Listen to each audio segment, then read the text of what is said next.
Hey, and welcome to another episode of Banter.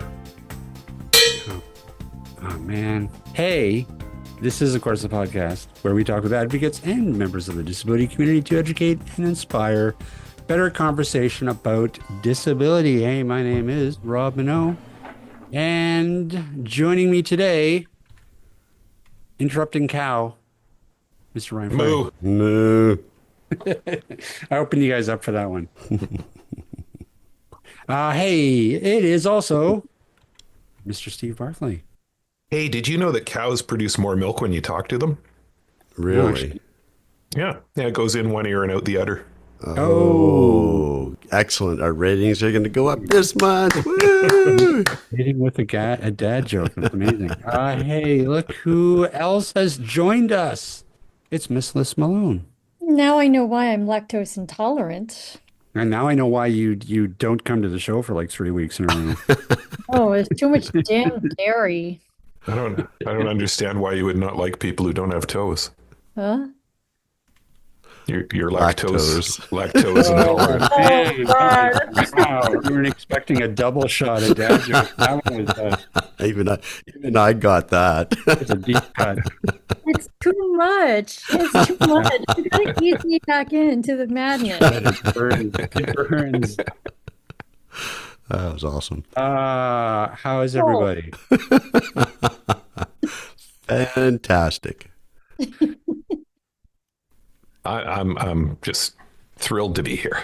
Hey, aren't we all? Well, first, before we even start the show, or the real part of the show, Okay. round 2 of the playoffs has begun. We need to find our standings in the hockey pool. Yeah, Okay. and Ryan's been talking about this for like 2 weeks. So yeah, okay, that's fine. Okay, we will lead with this. So just to update the audience, about I don't know 3 weeks ago or something, we started up a little hockey pool amongst ourselves. So yeah, why don't we get a bit of an update from our scorekeeper, who happens to be the lovely Miss Liz Malone. So it's very early because we only have points for round 1. But right now, Mr. Barkley's in the lead with 6. Woohoo! Boo. I'm in second with 5. Boo. Ryan is next, Oh, come on. 4. Go sports.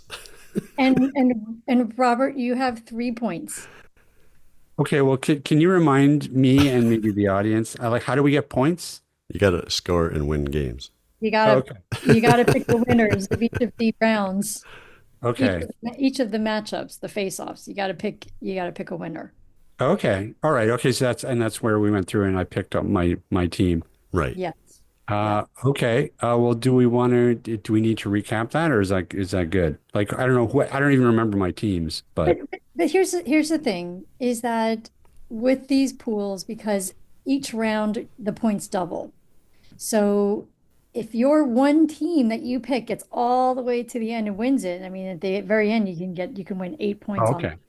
So that's why it's kind of fun, because it doesn't matter who's in the lead in the beginning. Because right now my brackets are looking kind of rough. I don't think I'm going to win this, but that's okay. I don't think I picked wisely. You don't. I'm pretty sure I didn't. I know I didn't pick wisely. So do we want to pick again now or at the end of the show today for round Pick 2? again. No, we've already Oh, we already did all that? Yeah, we Oh, okay. picked it for the whole. Oh, shoot did we? match. Oh, okay. Yeah. You are locked in, friends. You're So- all Alrighty. So right now, if you want to know what teams you have remaining, Yes. So Liz has the Winnipeg Jets, the Las Vegan. They're vegan. They're vegan Golden Knights. They don't eat meat anymore, or eggs or dairy. The Toronto Maple Leafs, the Florida Panthers, and the Washington Capitals. So all of those teams are still playing, but some of them are getting eliminated next round. Ryan, you have left the Dallas Stars, the Las Vegas Knights, the Washington Capitals, and the Carolina Hurricanes. All right. And Rob, you've got the Las Vegas Golden Knights, the Edmonton Oilers, and the Florida Panthers. Okay. And I've got the Jets, the Oilers, Leafs, Panthers, Capitals, and Hurricanes. Wow. Hmm. I did we really, gotta, I did really good. All of my teams in the East won. yeah. So now we got to make sure yours get Yeah. their asses kicked. Yeah, exactly. Eh? Level the Yeah. playing field. Okay. Steve, did you like how I laid it out in the chart? Yeah, I love the chart. The chart's Yeah, fantastic. this is like I after I did that, I said this is so money we're using this next year. Absolutely. Yeah. And Rob and I were talking earlier today, and we were thinking we should get ChatGPT involved in the pool as well. Really. Have ChatGPT pick its teams. Yeah, I don't know, except Yeah. I don't know how to do that. I don't know how to do it, but we should Yeah. figure it out. We should figure it out because why not? We'll play against ChatGPT. See how it does against us Absolutely. since we can't afford a chicken.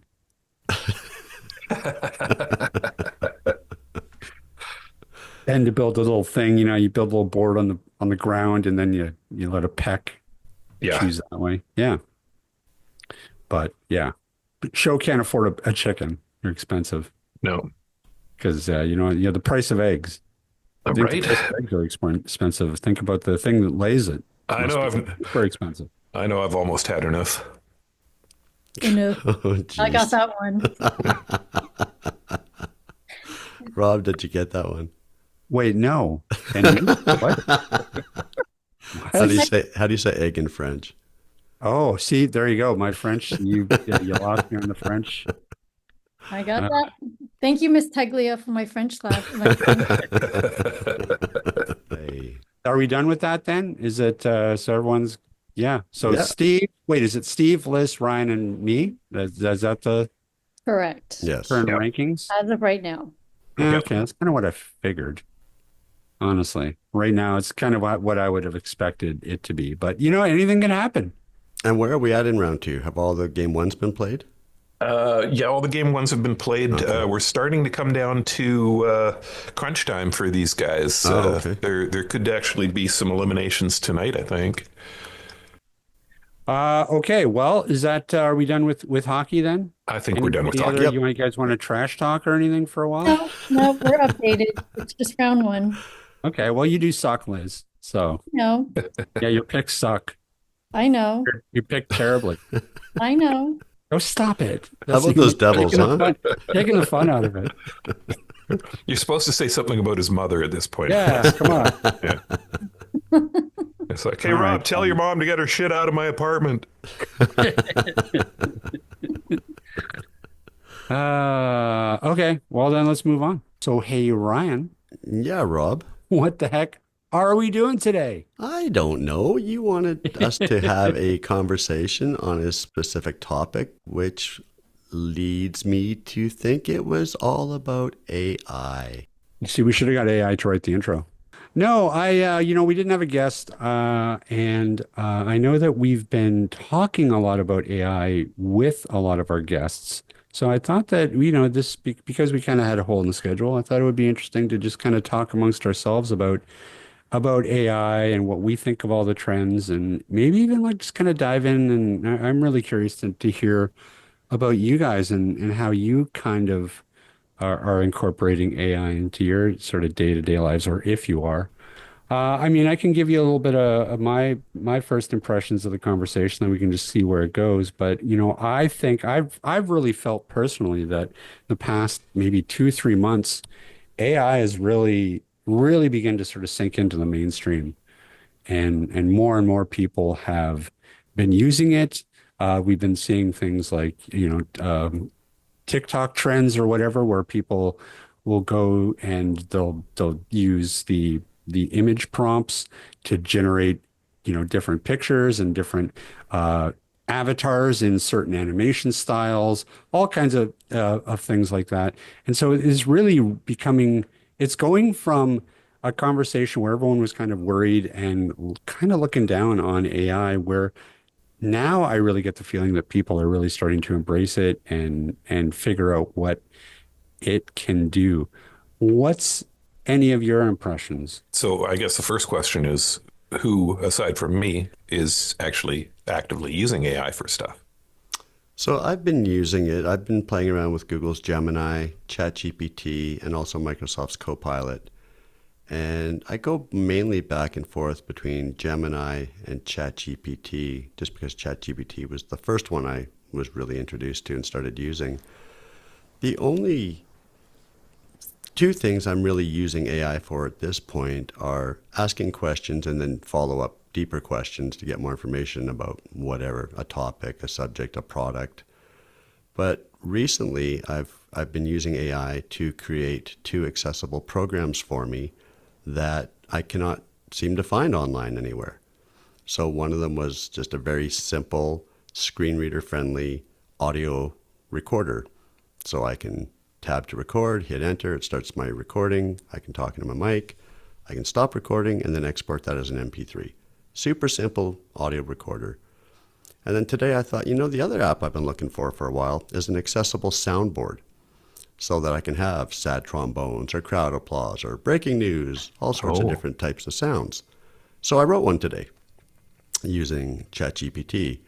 And just as a test, I told it I wanted a screen reader accessible soundboard with two buttons with keyboard shortcut commands. So for the first button, press Alt+1 and play sad trombone. For the second button, press Alt+2 and play crowd applause. And it generated the code. I copied that into Notepad, saved it as an HTML file. And now if I have that program open, I hit Alt+1, it plays the sad trombone. If I hit Alt+2, it plays crowd applause. So I am now building an accessible soundboard, which is fabulous because all the ones I've tried have been graphical, right? So it's very cool. Nice. So what sort of prompt did you have to give it to do that? So for the soundboard, like I said, it was basically create for me a screen reader accessible Windows program or soundboard. Create for me a screen reader accessible soundboard program for Windows. I would like 4 buttons. Button 1, call whatever it was, sad trombone. Button 2, call or label crowd applause. And assign shortcut key Alt+1 to sad trombone, Alt+2 to crowd applause. And that was it. It wasn't a complicated code at all. Did you have... Where was it pulling the audio from? It actually went out to a royalty-free site. It's called Pix. Yeah, it's Pixie or Picky or something. So it actually embedded the audio. Wow. So the second time I tried it, it brought up Python script for me to actually manually download the audio files that I wanted, whether it was sad trombone, crowd applause, whatever, horses neighing, cows mooing, and put them into a folder and generate or compile, I guess, the Python code and then run the script. And then I would still have the keyboard control over those sounds playing when I pressed the specific keys. That was a little too in-depth for me, but when I asked it to embed or include the audio, it did, right? So like I said, Alt+1 and it plays sad trombone, Alt+2 it plays crowd applause. So it was a simple code. Or a simple prompt, yeah. Yeah, that's so cool. Yeah, I mean, I'm also playing with it quite a bit. I've actually got currently I've got a subscription for ChatGPT Plus, and I also am on a trial for Gemini. And I've just been doing a little bit of compare and contrast. One of the main things that I like about Gemini is that it also becomes with a membership to Notebook LM, which is sort of it's an AI driven research tool. You load the sources into Notebook LM, so you can tell it where you want it to pull the information from, and then you can just compile this library of information, and then you can just pull out anything you want from it. I've also been just like personally just like playing. Like I just love going in, and it's kind of like for me, remember back in like 2000 and I don't know, whatever, when when Googling was a thing, or even just like being on the internet was like a big deal. Like people would be just like, oh my God, all they do is surf the net for hours and hours in the evening.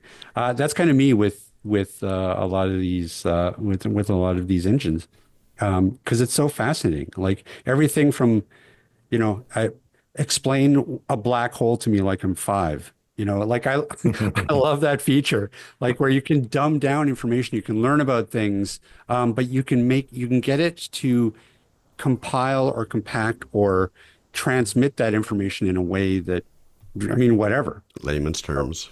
Yeah, Yeah. it's really cool. It's really super fun. And just seeing what it can do it's fascinating. Yeah, I rack my brain trying to think of new things to try and throw at it or have it create for me, right? Anything from maybe an accessible game. Who knows? Like your imagination is the only thing limiting you right now. And Yeah. Well, and it's interesting too, because, I took a prompt engineering online class last year. It was pretty simple. It was only like, I think, 15 hours or something. So it didn't go greatly in depth, but it's already outdated. Like prompt engineering is not going to necessarily be a thing. There was talk a year ago where prompt engineering was going to be the hot new career path for people. Yeah, knowing how to ask, right?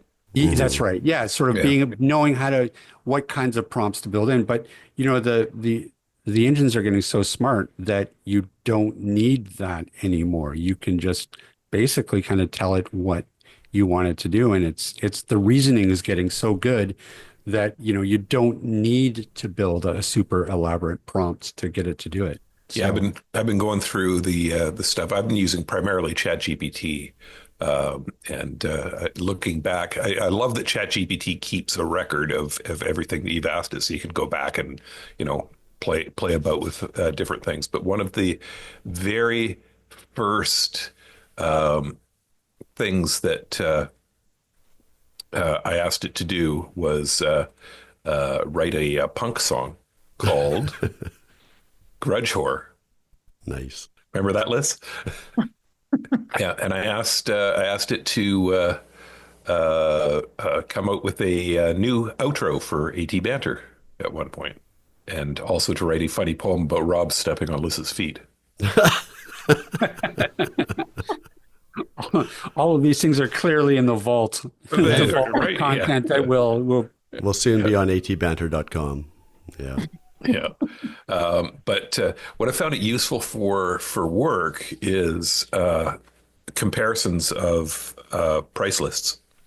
Because we'll get, say Humanware, it's a company, they've got a few hundred SKUs, between the various parts and accessories and stuff that they have, plus the devices they have. There's all of these different SKUs that they've got. And every 2 to 3 months, they'll fire out a new price list. They'll say, here's your new price list. And fortunately, my rep does highlight some of the stuff that's changed, but he's not necessarily going to tell me everything that's changed.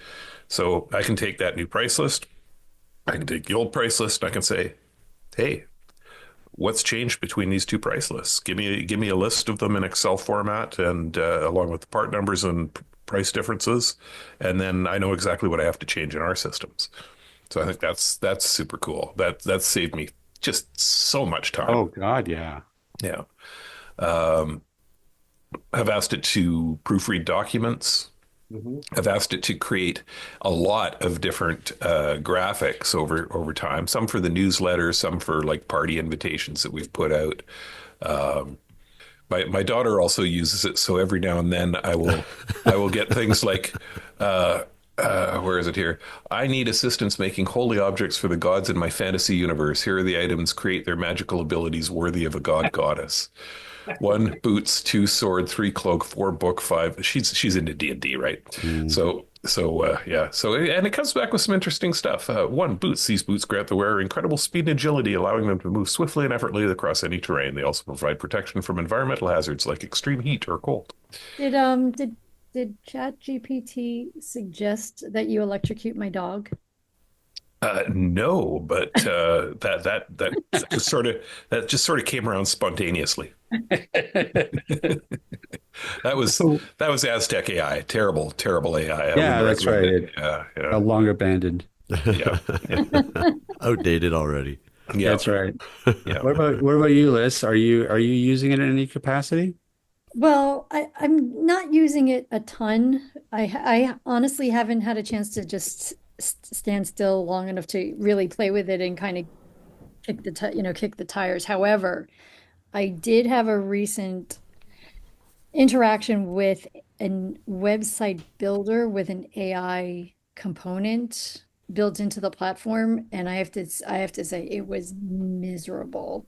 Interesting. And yeah, so my first thought was, okay, I'm going to input the basic information and it says, we're going to interpret this and create this great website. So I'm thinking, okay, you know what, let me just see what it comes up with. And worst case scenario, I just have to blow it up and do it all over again or whatever. So it created what it thought would be the website. Everything was wrong. Nothing made sense. It wasn't, it was making bad assumptions. And then when I said, okay, well, now I'm gonna have to change it, it was not letting me change.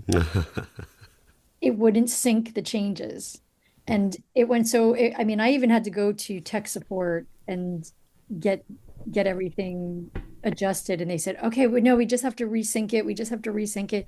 It was 3 days of being on the phone and trying to get the AI interface. They had to actually cancel the account. They did blow up the whole thing. It wasn't even just Wow. meetings. Like they had to completely wipe it out. And then I'm still seeing some breadcrumbs of it. And I said, well, I'm like, it's not gone. It's somehow still attached to the URL. And so there's still some coding so it was almost like it was saying, okay, F you, I built this. I don't care what you stinking think about what. And that happens. I've listened to some other podcasts that have spoken to users of, Gemini, not necessarily ChatGPT, but other ones as well. And sometimes it'll come back and they know the answer is incorrect. They try to correct it and it keeps coming back with the same answer. It won't take the correction. So it's interesting. And it wasn't even a correction. It was, this is what the customer wants. We Right. don't want what you built. We want it this way. And it would not take the changes.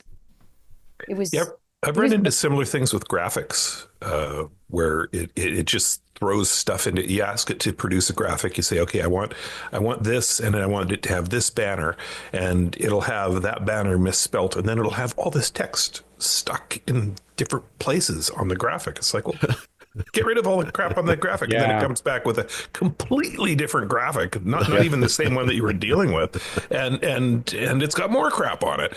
Yeah. So yeah, it can be really frustrating when it doesn't do it right, because it isn't very good at backing up and redos. yeah, yeah. And that's a great point because I did a graphic and all I wanted was, can you change one thing about it? And yeah, it spit out a whole new thing. I said, oh my God, that one thing changed. And then you start to think, okay, should I just download the one I don't like and migrate it into a photo editing thing and then fix it myself because I can't, it's because yeah, AI will not do a U-turn. I keep having to remind myself too, this is 3-year-old technology. ChatGPT's only been around since 2022. And the fact that it can do as much as it can do already is kind of incredible when you really kind of slow down to think about it. But I've run into similar things. And I mean, that's the freaky thing about AI. I mean, we know how it works. We obviously, but what they don't necessarily understand is that why it returns the answer that it does sometimes. That's not always clear to the programmers. Like it's kind of like, well, I don't know why did it say that kind of a moment. And even this idea of hallucinations and stuff like that. I don't know that they necessarily understand exactly why those happen. Just that they happen, and you kind of got to work around it, and that's why you have all the Disclaimers. disclaimers. Thank you. To your point, Liz, I mean, I think that some of this still needs to be baked a little more. I don't know that we're necessarily ready for AI to just completely take over web building duties, for example. And it's interesting because I was talking to Ryan earlier about that very thing. I think that that's coming. I think the day where you can there'll be like something like an AI web builder where you can just plug in like, hey, I want a beauty website. And you can just plug in some of the details and boom, it will just spit something out. I think we're close to being there, but I don't think we're there yet. And that's probably They why. already offer that as a service. Yeah, but I don't think it's very good. I think Oh, that that's no, I probably, know it's not good because yeah, that exactly. So I think they're a little premature in that. yeah. It's a little freaky. I think the capabilities are certainly limitless, but what does keep me up at night is the whole why won't it let me tell it what I want and do it the way I want? Because then you're like it's thinking and it is thinking. And Hmm. I've heard some stories where there have been situations where AI has formed opinions and Hmm. actually started to show bias. Right. And Yep. so, yeah, so Yeah. it's a little, I mean, that's when you start to think, oh my God, all these movies are true. Well, yeah, it's funny. What really interests me too is that you take the temperature of, I would say even a year ago, but well, let's go back 2 years. 2 years ago, whenever you'd be talking about AI to people, it was all the people were just kind of freaked out. They were freaked out, or they spoke down to the idea of AI. Oh, like that sounds like it was written by AI. That was a sort of a common, almost insult, I guess. Um, and there was real fear around it. But now I think that people have overcome that, and I don't know if that's just because that's humans. We're like that. We'll be worried about something really worrisome for a little bit, and then we're like, okay. Like look at the privacy thing, right? Back at this, 2001 and stuff, internet privacy was a huge deal, and now we don't care. Like we sign away our privacy in a heartbeat if we can get this cool app that will put cat ears on us when we take a selfie. Um, or TikTok. I mean, TikTok's probably the greatest offender. Like, there's not even a secret that TikTok is, this huge Chinese company that's gathering everybody's data around the world, and people don't care. They'll just use it, and it doesn't matter. So privacy is no longer something that people are really afraid of. Everybody's home has smart speakers in it. Like we got over that, and I feel like maybe in some ways the cool things that AI can do is overcoming any sort of fear and trepidation that we might have had. Well, given that we found out that Siri devices were recording our conversations and our conversations were being sold to third parties illegally, I still don't trust those damn things. Yeah, well, Well, Mike, have you tried? Has any of you actually tried Microsoft's Copilot? Yeah. no. And was it useful? I haven't used it for searching documents or anything like that. I've just been kind of querying it like I do with ChatGPT. So I haven't used it extensively for any sort of document search or even just researching to see what it can do. Mm. The only thing I don't like about Copilot, and some of the blindness community are a little up in arms, is the shortcut key is Alt Spacebar. Well, that's also the keyboard command to bring up your system menu so you can minimize, maximize, restore, and close. Oh, yeah, that's an issue. So every time you hit Alt Spacebar, Copilot comes up. Well, you can turn that off. That's one of the very first things it gives you a chance to turn off when you fire up Copilot. There you go. But I'm curious though, it's like, so just talking culturally, like, have you guys noticed that shift though? Do you feel like more and more people are sort of engaging in the conversation now and it's really beginning to permeate? Or is it just me? Well, from what I'm hearing and other shows that I listen to, more and more people are using it, more and more people are talking about it, but there's also a sense of we're bored with prompting ChatGPT or whatever AI for results. It's like the prompt was the meal of the day, the prize of the day, And now we want something else. We want the next big thing. And in the blindness community, the next big thing they're talking about is this live view that ChatGPT and Gemini, and I think Copilot has it coming soon as well, where it actually is looking at your computer screen. So you could have an application that's open with a bunch of unlabeled buttons, and you could query it to look at that. Tell me what those buttons are. If you see any text on those buttons, tell me what's on them or in them. And now your app or whatever becomes accessible. You know what that button label actually is. And the next step would be to action that button. So you could say, click that. Oh, that would be so slick, eh? Yeah. As well. Yeah. It's pretty, people are getting pretty excited about where that might go. But again, it could be a temporary bridge, but it could make people quite lazy as well and not even think about accessibility anymore, right? Because they won't have to. That's a worry, right? It is. Yeah. Well, and I think that that's a general worry that you will hear in general too, whether AI will make everybody lazy. If you just get AI to do everything for you, then what's sort of left? And I've been thinking about a little bit about that. I mean, I think that the big thing that how we should approach AI is just as a tool. And I think that, you're kind of safe as long as you're approaching it like that. The problem is that we as humans don't necessarily do that. We're not really good. So could we just end up, like lotus eaters and just like sitting 300 pounds on our couches doing nothing and just, AI is doing everything in our society? I mean, maybe. We'll all be that'd sitting be around game tables with VR goggles and Yeah, talking to our AIs. That'd be so great. yeah. I mean, I can't say that. I would go out and get one of those Starlinks. I'd slap it on my Jeep. I'd head Yeah. off into the woods somewhere and be happy as a clam. Yeah. Ask, I mean, asking about where I can get groceries at this time of day. yeah. I was watching, I think, a video that was sort of, addressing some of these concerns and, looking at different educational stats. And that's where a lot of the worry is like, students who aren't writing their own essays or not even reading the books, when you can go and plug into ChatGPT, give me a 10-minute summary of this, watch this video and tell me what the hell it said. All of these shortcuts where you're not actually engaging with the material, which is the whole point in the first place. I mean, that could turn around and bite us in the ass, I think, as a society.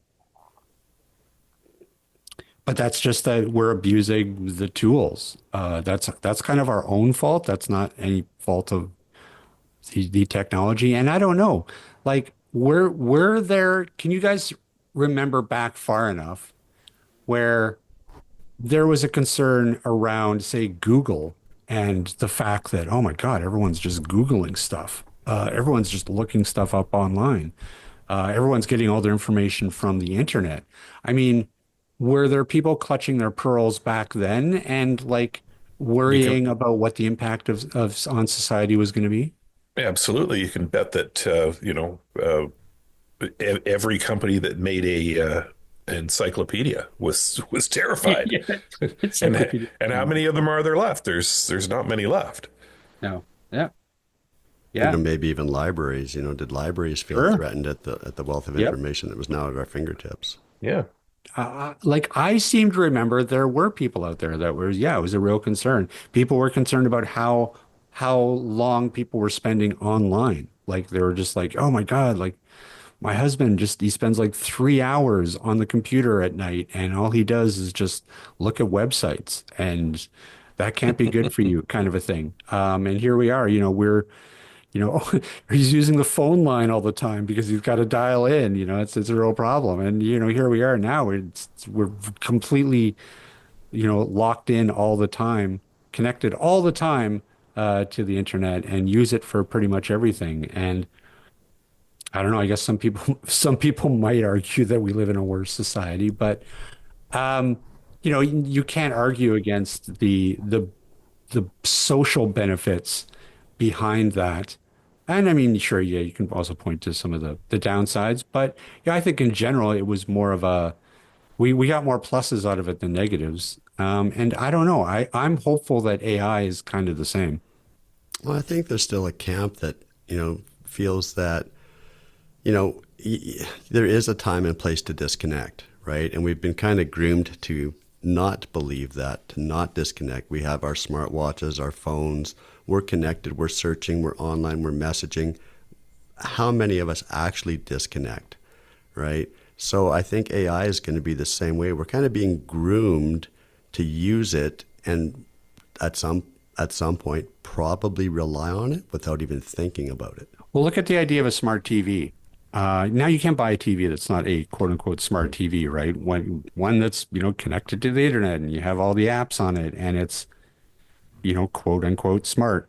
That is just kind of a normal part of it in different appliances too, right? Like all of these, I think of all of the new appliances that have all the, apps that you absolutely don't need. Well, yeah, like why does your washing machine or dishwasher need Wi-Fi, Exactly. right? Oh, this is a dial. That's it. Yeah, give us a dial. We'll be so grateful, the blindness community. We'd love you. Yeah. But it's just normal. And I think AI, again, it's going to be the same. It's going to be built into kind of everything from appliances to wearables. It's kind of going to be everywhere. But that's a good segue, I think, into just the last little bit of the topic before we start to shut things down. But because I do want to talk about assistive technology and where we see it and where we're already seeing it. We might as well start with talking about the big elephant in the room, which is those meta glasses. Those are pretty amazing from everything I've heard from people, and Yeah. the kicker is that it's a mainstream device that is, I don't know, honestly, like as somebody who's sighted, like it's kind of gimmicky. Like I would not want a pair. Well, Um, supposedly they look just like ordinary Ray-Ban they do. sunglasses, don't they? Yeah. Yep. Yeah, they I, do. And I I wouldn't want a pair, but I don't have any use for it. But for the blinds community, it's a game changer. I'm getting a pair for myself for my birthday. That's Nice. my late birthday present to me. Cool.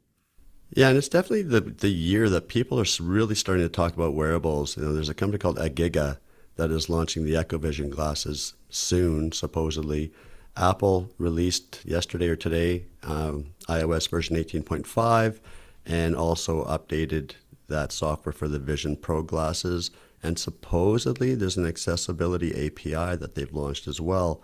So there's also talk of Apple releasing a new pair, maybe Vision Air glasses this year. Google is supposed to release a pair of glasses this year. Meta's third version, or whatever the next iteration is supposed to be out this year as well. So it's definitely going to be a year for wearables to Nice. watch. Yep. Yeah, and it's funny because I kind of feel a little bit vindicated because I remember having a show where we did a show once where we were talking about the Google Glass. Fuck, I still can't say Google. We we talked specifically about the Google glasses and just how they were failing. And we're just like, man, these things are just ahead of they're ahead of their time. We're not ready as a society for this yet. And a lot of that had to do with the form factor, right? Like you had this big, huge camera on the side of these eyeglass frames, and it looked stupid. And it was immediately apparent that it wasn't an actual pair of glasses that you were wearing. There was heavy, and it wasn't. We weren't ready for it, and here we are now, and it's like a big race to see who can get their version out there because they really are taking off. And I always love these stories about mainstream devices that accidentally turn into amazing pieces of assistive technology. It's going to get convoluted pretty quickly because even if you look at the space we're in now, we have Envision AI, we have Seeing AI, we have Be My Eyes AI, we have Ira AI, we have Meta AI, right? These are all apps that are fairly accessible, if not fully accessible, that are many of them available on the wearables as well. So now we're going to have 6 or 7 different versions of wearables out there that may all have varying degrees of accessibility built in. And the apps, of course, depending on the developers, it's going to be a real turning point, or could be, for accessibility. Apple also announced today they're launching accessibility badges in the App Store. So you should have a better idea of which apps are actually accessible. And now how they're policing that, I don't know yet. But it's going to be very interesting to see what gets adopted by the blindness community for certain, but also the mainstream. Because to be really honest with you, it's only the blindness community I hear that has really adopted the meta frames. Yeah. I don't hear the mainstream talking about them. You're right. You're right. I don't know any sighted people Yeah.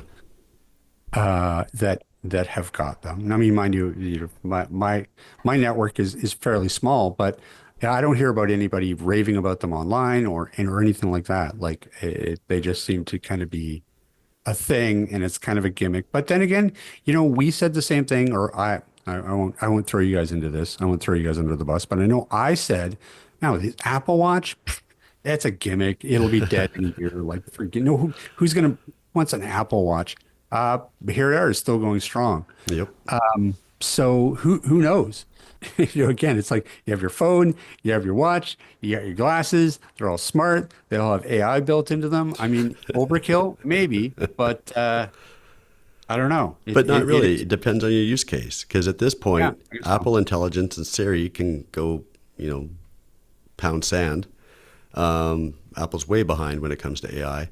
But the race is between, the Googles, the Apples, the Samsungs, and the Metas right now. So Yeah.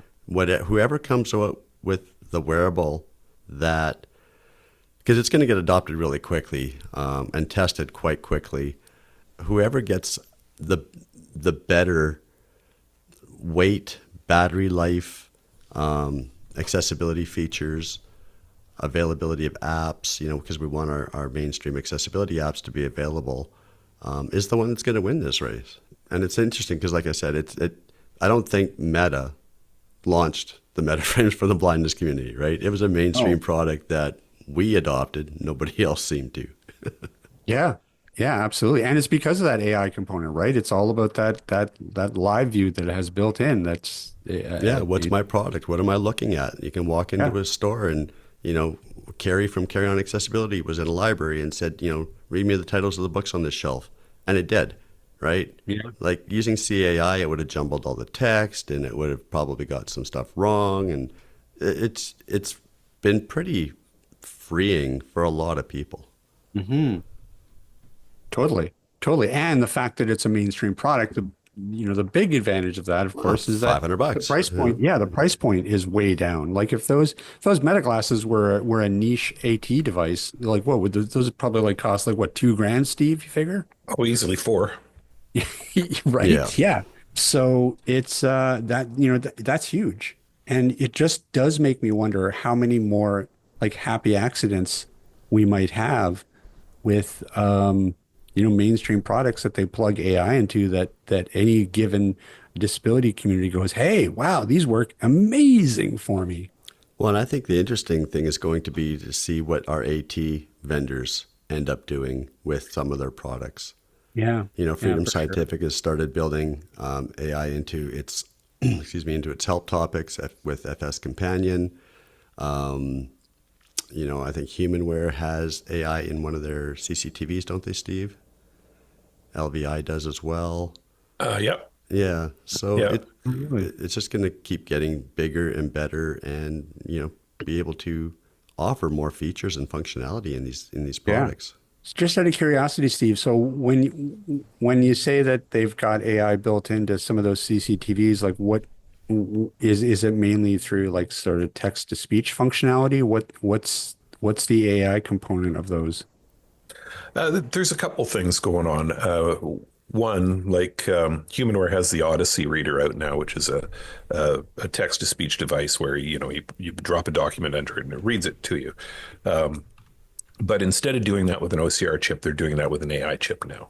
Nice. And that allows you to query that document and ask it things about that document. It remembers the document and it lets you ask questions about it. Wow. And that seems to be mostly how we're seeing it integrated into low vision and blindness technologies, is snap a picture and ask questions. Mm-hmm. Now, that's not always going to be the case. We're seeing more and more, things like the Meta glasses where that that interaction is more of a real-time interaction. You don't necessarily have to stop, snap, and then start asking questions. You can ask them on the fly. So, I think we're seeing we're seeing AI starting to change over time based on the availability of hardware capable of really using it, right? So yeah, it's going to keep changing, and it's going to get more and more powerful, and yeah, and eventually, Ryan, like you say, we'll all be able to sit home and get 300 pounds, and it'll do all the work for us. More Doritos, please. Or Yeah. do they bring on the AI overlords? Oh, I hope so. Oh, they can't. They couldn't do worse. That's for sure. They're only going to improve things at this point. Yeah. Do you see a point where AI is going to sort of kill the assistive technology field in the sense of as we know it today, where just AI is going to be able to be in so many mainstream products that we're not going to need, I don't know, take your pick, CCTVs or Braille note takers or screen readers. Do you see that, or do you kind of see that we'll always need sort of dedicated assistive technology? I think there'll always be a need for some dedicated assistive technology, but I mean, we saw it with just general access technologies and screen readers. They started to build that stuff in, and now you can go out, buy yourself an iPad, walk around and do everything you want to do on that iPad with just the accessibility that's built into it. The only exception to that, of course, is when people have complex physical needs for accessing a device. So yeah, I you know, yeah, I think it will be disruptive, but it's only going to disrupt parts of it. Yeah, I definitely think it's going to kill off some products. I think some hardware like Braille printers, Braille displays, maybe physical switches for switch access or physical access needs will always still be around. But it's going to be how they interface with the devices, the products in our environments. I think that change. So I think we will see a day that the screen reader, I won't say goes away, but behaves or we interact with it very differently.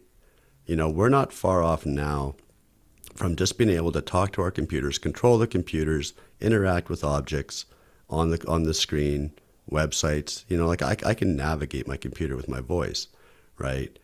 Is it efficient? Is it effective? Not as quickly as it is keyboarding, but can AI help that, make it more efficient for doing mass searches of large databases or indexes? AI can really make that process more efficient. So I definitely think we'll see some products go by the wayside, but a lot will stay. Yeah, I mean the products that are really at risk, I would say, are the guys like the Envision AI guys. The what's the name? Orcam. Orcam.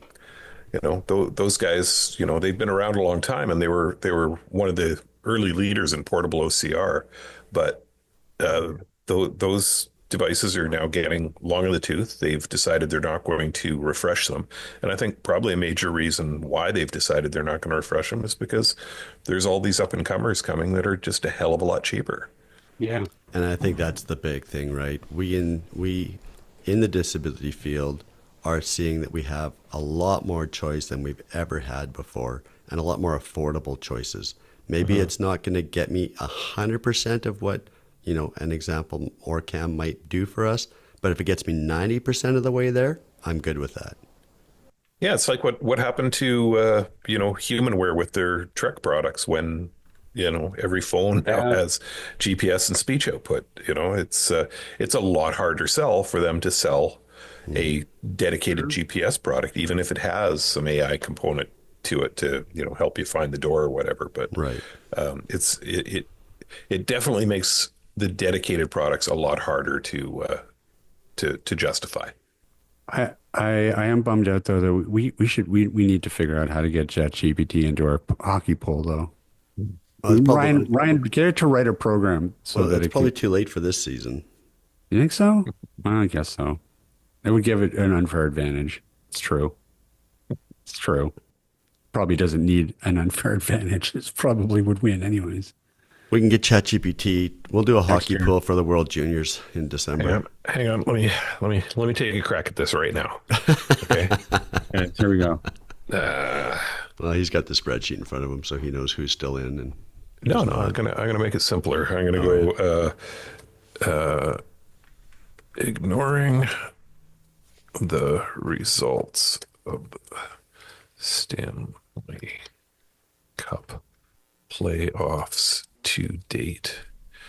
Pick the teams to win each round of the playoffs up until Oh, this is so interesting. This is real time. yes, We're prompt engineering in real time, everybody. including the finals. Okay, so ignoring the results of the Stanley Cup playoffs to date, pick the teams to win each round of the playoffs, including the finals. Let's see what we got. Ooh. All right, so it's searching the web, searching the web, searching the web. Certainly, based on team strengths expert analysis of performance trends, here's a comprehensive prediction of the 2025 Stanley Cup playoffs round by round. Getting creamed. Okay, what are the four picks for the Okay. So the Eastern Conference, they picked the Capitals in 6, Capitals, the Hurricanes in 5, Kings, the Maple Leafs in 6, Chiefs, and the Panthers in 7. Panthers? Okay. Then in the West, they picked the Stars in 7, Stars, the Jets in 6, Jets, the Knights in 6, Knights. and the Oilers in 6. Oh, interesting. Interesting. Yeah. Those seem to be my picks. Well, hang on. Were those your picks? I remember the Knights and the Vegas Oilers. and Oilers. Yeah. You've got, Yeah, no, you had you the also, Knights and Oilers, but you picked the Avalanche and the Blues too. So Oh, wow. you lost out on those ones. Okay, well. okay. So hang on. Are those all right? Hey, better check whether it hallucinated. Yeah, maybe. Okay, second round picks. Washington versus Carolina, Hurricanes in 7. Toronto, Florida, Panthers in 7.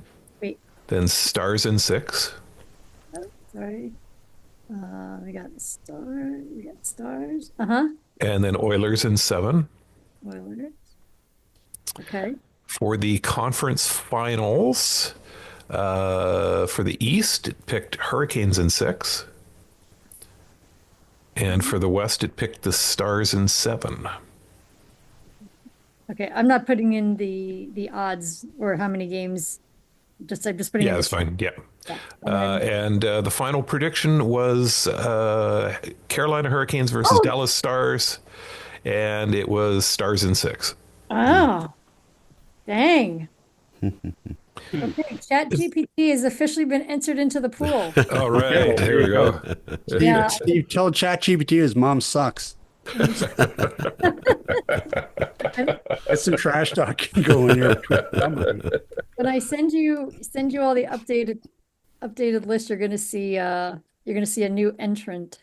Okay. There we go. Should we Excellent. do we call him ChatGPT or like should we give him a nickname or something? What are we calling him? I don't know. Well, Punkass? we kind of adopted Aztec, didn't we? How about Artie? Artie. Artie, Yeah, I like it. He's Artie. He's Artie Ficial. Okay. Sweet. I'll add him in, and I'll add his points in there. We'll see how he does. Yeah, this will be interesting. Now we got something. Now we've got something. This is All even better right. than the chicken idea. Yep. All right. Well, I think that's enough damage for one day. I think we've talked about AI enough.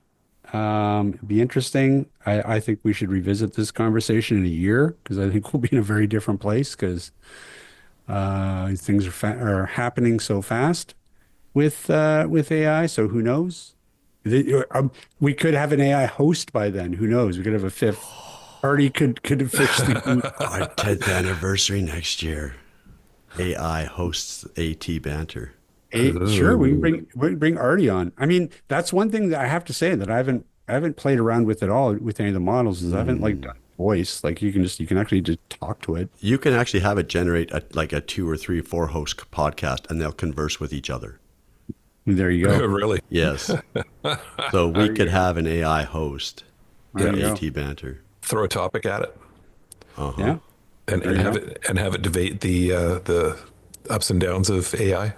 Yeah. That would be interesting. Oh man. Can we just do voice prints of us and have it narrowed, Yes, we could all actually. of us see. All right, take notes, Rob. Just we got to work That on is this. totally possible, actually. You can totally clone your own voice already. Yes. Yes, you There's can. software for that. So yeah, we could totally train it in our own voices. And who knows, audience? We may have already done that. We got to work on that. You may have been listening to that. That's the big twist ending. That's the M. That's Night right. Shyamalan twist to the episode is that you've been listening to AI Rob, Ryan, Liz, and Steve for the last hour. And AT Banter will carry on forever and ever. That's right. There'll be no end. God, man. There you go. All right. That's about do it for us let's get this out of here, week. folks. No, we got to do the outro until we can train the AI. Steve had AI write us an outro. Yeah. Whatever happened to that? I never heard about this. Was it an outro or an intro? I thought it was an I thought intro. you said it was an outro. Was it an Okay, outro? whatever. Wait, hang on. Let me Well, scroll down my list here. let's write an yeah, outro it was right now. it was outro. Okay. Well, tell it to write one now. While he's doing that, hey Ryan. Yeah, Rob. Hi. Hi. Never mind. Hey Liz. Hey, Rob. Where can people find us? They'll find me and Artie hanging out down at the bar, but everyone else can see banter.com. Yeah, you can also drop us a line if they so desire at Cowbell. You're not getting a cowbell now. Stuck at atbanter.com. Where's your soundboard? It's You on my had other sad computer. trombone at least. It didn't transfer over to this computer, so I'll have to do that tomorrow. Fine. There you go. Yep. Womp, womp, womp. Okay, I have it queued up here. All I have it right. queued up. Here we Yeah. go. Oh, do I need to let you co-host and share audio? Yes, you do. Okay, hang on a second. And that's a wrap for this episode of It Banter. We hope you enjoyed listening as much as we enjoyed bringing it to you. As always, if you have any feedback, suggestions for future topics, or just want to say hi, please reach out to us on our website or social media channels. We'd also like to thank our guests for joining us and sharing their insights and experiences, and our listeners for tuning in. Without you, this podcast wouldn't be possible. Don't forget to subscribe to our podcast so you never miss an episode, and leave us a rating or review to help others discover It Banter. Until next time, keep advocating for accessibility and assistive technology, and we'll see you again soon on It Banter. Yeah, there you go. They sucks up to the audience a little bit too much, but Yeah. Yeah, I think you're fired, Rob. no. At least I call it at. Yeah. You have to enter it in. It's like Okay. A60. I have to do that when I'm telling Alexa to play it to at Banter. You want to replace me, you'll have to rebrand it because you'll never get an AI that knows that to call it AT Banter instead of at. Suck it, Rob, you're out. Love it. Oh, God. All right. That is going to do it for us this week. Big thanks to that bitch for joining us. And we'll see everybody next week, maybe. I think she's going to win the hobby.